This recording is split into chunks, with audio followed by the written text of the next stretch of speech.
All right, guys, we're going to jump right into it. We're talking Unit 1. We know where to start. We know the strategy. Let's talk draw odds. And how I choose a waterhole if I was hunting personally, it's some very, very steep remote country. When the rut ends, they kind of migrate into these areas.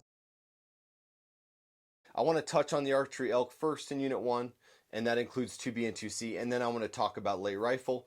And then what I'm going to talk about is the draw odds, draw application strategy overall, and just talk about some of the good hunting spots in Unit 1, just so regionally, just some good areas to check out. Every unit in Arizona, guys, requires scouting. Doesn't matter how many times you've hunted it, you've got to go in there and scout because the bulls and the patterns change depending on where the water is and just depending on what's happened that year. Let's talk early archery elk. So early archery elk is combined with 2B and 2C, but the elk can water in so many different areas, you got to pay attention. So unlike Unit 9, Unit 10, Unit 7, where it's mainly cattle drinkers, the Unit 1 elk can take water, get water out of so many different areas.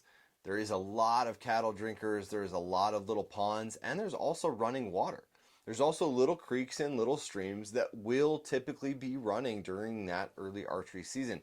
And not only that, you're going to have a chance of heavy precipitation in September.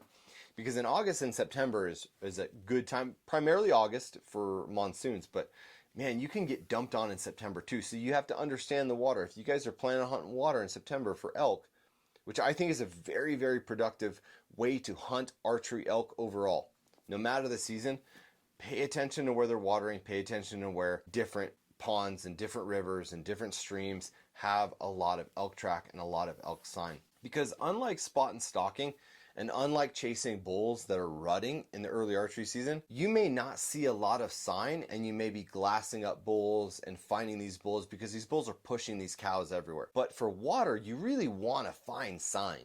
If you're going to sit water and you're going to sit, or a wallow for instance, there's a lot of good little hidden wallows in Unit 1 that where these bulls every year go and make a wallow, they dig out a little hole, there's a little bit of water, they pee in it, they crap in it, they do whatever, they get all mudded up and then they go chasing cows around.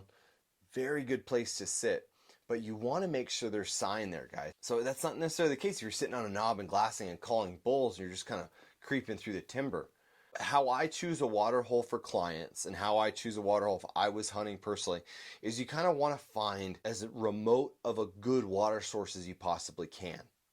So given the fact that Unit 1 has a lot of water in a lot of areas, relatively speaking to other units in Arizona, you want to find that water hole that's like kind of by itself, where it's the farthest away from other water sources. In other words, if these bulls push these cows, they have to water in this area. So if you're glassing and you're chasing bulls and you're calling bulls and you find, hey, there's a big bull over there, he's pushing cows around, this is the most likely place he's going to get water because there's nothing really else around. That's where we try to target. And it's not a bad idea just to glass and scout water all before your hunt. You know, it's really important to understand where these elk are moving. So my recommendation for you guys, if you guys draw an early archery Unit 1 tag, spend a full week before the hunt understanding where the elk are. These elk will be hitting water and they will be starting to rut and they will be bugling. These elk will bugle in Unit 1. So unlike some of the other areas that are very famous in Arizona, Unit 9, Unit 10, in the worst condition type years, elk in Unit 1 will bugle. They'll be screaming their heads off. I think because the overall health of the population, and given it's at 8,000 feet, and you have a lot of water everywhere. These elk are pretty much healthy animals. They don't go through these big swings of, lack of antler growth and hard calving areas. And they deal with wolves in Unit 1, which you have to be aware of, but they don't have the dramatic swings of precipitation and feed like some of the elk do up in the northern Kaibab and the Kaibab Plateau in Arizona. So understanding the water sources, understanding how they line up topographically and how to really get a strategy to hunt those elk. Another big factor, guys, that people do not understand when they're hunting early archery elk. The best time to sit water is early on in the hunt. Now, I know you want to go bugling, you want to go calling, you want to do all that stuff, but if your goal is simply to harvest a mature bull, the best time to do it is early on. because hunting pressure is going to be there, calling pressure is going to be there, and then the bulls and cows will end up going nocturnal again towards the end of the hunt. Now, I'm not saying they're not going to be hitting water later on in the hunt. It's a 2-week hunt. I would sit water every afternoon if that was me. But if you really focus and you get on a good bull early before the hunt even starts, and you narrow down where you think he's getting water at, the best time to kill him is early on in the hunt, first couple days. And that kind of brings us into calling. How should you approach calling? In Unit 1, guys, if you practice and you're good at calling and you study, you can call bulls in. The best way to do that is understanding what part of the rut is happening. So I'm not a very good elk caller, guys. I straight up, I don't call elk very good. I'm not an expert elk caller, but what I do rely on is paying attention to the elk's body language, paying attention to what's happening in the rut. So if it's early on and these bulls are looking for cows, maybe they're fighting, paying attention to the elk behavior will determine how you call. You don't have to be the world's greatest elk caller to call bulls in. So, simply put, earlier on in the season, if the bulls are just kind of like pre-rutting, they're fighting, they're looking for cows, you use your cow calling tactics first. Secondary bull calling tactics, you bugle back. If you hear bulls bugle, you bugle back to understand kind of what phase of the rut is happening in your specific location. Further on in the rut, as these bulls start to, the more mature bulls, the herd bulls, start to round up these cows and really get protective and really start to try to push them in these little corners to breed them, now you can go into that bull aggressive kind of trying to get a bull to come out and fight another bull, and so you emphasize bugling more. Again, guys, I'm not an expert, but that system tends to work way better than going in blind and watching videos and say, I saw a guy calling this bull with this cow call. Well, that doesn't work if a bull's already got all of his cows. That's not going to make him emotional, aggressive.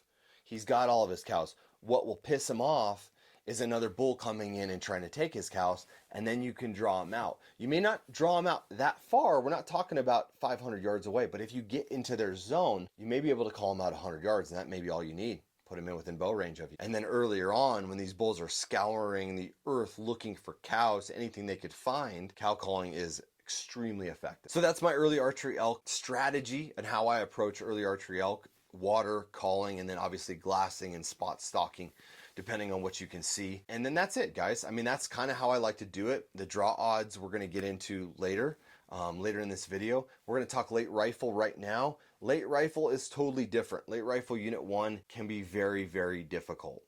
These bulls are not screaming, they're not bugling, and a lot of these bulls have kind of gone into their winter habitat, which is steeper, and they are harder to find, and they don't move that much. So looking in smaller, tighter, steeper country for the late rifle hunt versus hunting meadows and water is the big difference between late rifle and early archery hunting.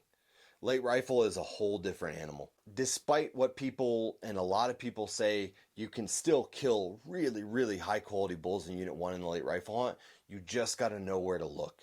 You just got to hunt the right spots, which are not obvious. They're not giant spots. So as we kind of drift into these spots, we're going to kind of look into what is a good late rifle hunting spot. More elevation, more canyons, more rock typically, steeper terrain. And they kind of do this, when the rut ends, they kind of migrate into these areas where they live a pretty simple life. I mean, they don't go very far for water, and they don't go very far from feed, and they're pretty protected given the habitat that they're living in. Understanding your strategy if you are drawing a late rifle or an early archery, that has to do with where you're hunting. As you can see kind of on the map, some of these areas are way different and way steeper. That doesn't mean these areas don't overlap during the early archery season. For example, areas like Baldy Wilderness, Escadilla Wilderness, which if you go online, that's what you're going to see. You're going to see Baldy and Escadilla. Those areas have a lot of elk, guys. There's a reason why there's a lot of elk there. You can hunt late rifle and you can hunt early archery in there, but it's remote and you have to have a plan going in there. So understanding kind of how that terrain looks and what you're getting into, because it's some very steep remote country. Think about where these elk are going to be, where these people are pushing the elk into some of these draws, because other hunters are going to very, very much affect your hunting in both hunts. Other hunters will affect where these elk go and their overall patterns and habitats and the way they react. We know where to hunt. We know where to start. We know the strategy. Let's talk draw odds. Draw odds in Unit 1 are pretty low, unless you're talking 15 to 20 points, and that goes for non-resident and resident hunters.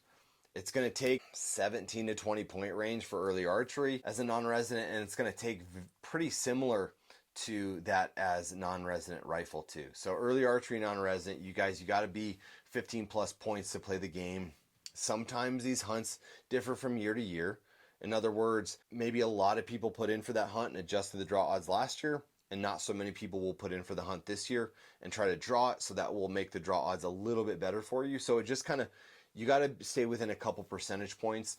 I've had a lot of guys think they're 100% going to draw with 10 points because Go Hunt and other sources said that it took 10 points to draw. They were 100% guaranteed, and they didn't draw that following year because a lot of people applied for that unit for whatever reason. And the opposite can happen where you're like, man, I don't think I can draw. But then you realize, oh man, not too many people put in for that hunt, and actually my 10 points got me in, and I was guaranteed to tag. So understanding the draw odds for that as a resident and non-resident are extremely important. I hope the draw odds help you guys, because it can kind of set you guys up to try to plan for your hunt and understand what it takes to draw a Unit 1 tag, because Unit 1 is a premier archery unit, and it's a high-end rifle unit in my opinion.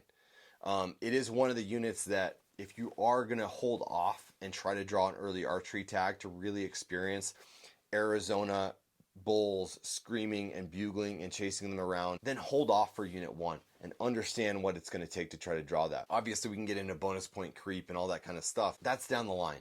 Understand, you just have to keep planning and keep building your points, because what I've noticed over the past few years, it's not like everybody with 20 bonus points tries to get a tag.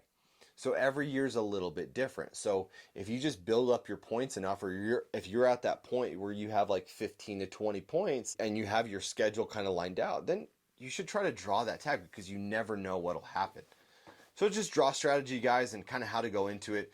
The stakes are a little bit higher when you've built up your points that much, and understanding that definitely buy point guard, definitely buy point guard plus, all that stuff that the Game and Fish has now kind of adapted to. Hey, if you draw a tag and something happens and you can't make it, you don't lose 20 years of trying to apply. I think it's a great, that's Unit 1, guys. I hope that helped. I hope the draw odds, draw strategy, and understanding how to approach Unit 1 really helped. I think it's important to understand what you're getting into. It's Arizona elk hunting. There is nothing better that I know of in the lower 48. There's no better place to hunt public land bulls. Public land is open to you for some awesome elk hunting. And I hope you guys have the best of luck when you draw that tag. I'm going to come back with another video, and we're going to keep going. Hope you guys make an educated decision. All right, guys, we'll see you later.